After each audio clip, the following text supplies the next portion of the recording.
For those confused by the thumbnail, if you Google an updated rendition of the king atop the burger, it'll make more sense.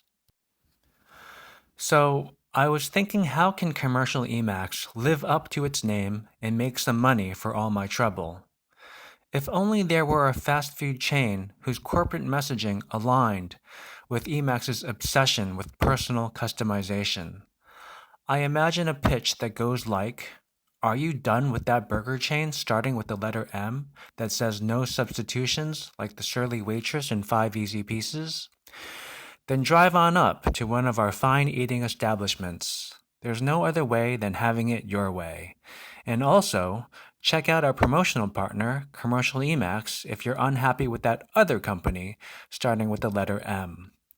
Something like that.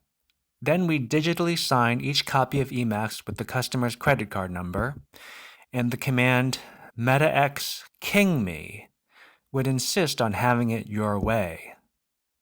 Hold the pickles, hold the lettuce, hold the tomato, hold the beef. Now, I wouldn't want to ruin Carol Eastman's screenwriting gem, so you'll just have to ask Jack Nicholson. There, now king me.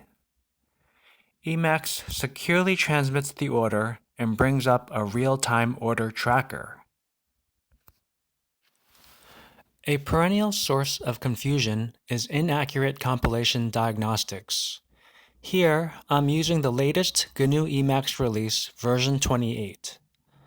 The length call on line 2 has one too many arguments, but the byte compiler mistakenly believes the errant length call is on line 3. Next warning says assignment to an undeclared variable foo on line 7, when in fact the errant foo is on line 9. Next warning says string match called with too few arguments on line 13, when in fact the bad string match is on line 12.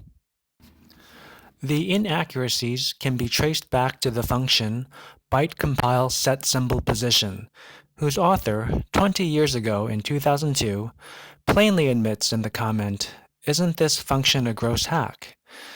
In the interest of a 95% solution, which I'm no stranger to, he employed a flat list of symbols to anchor points within the file.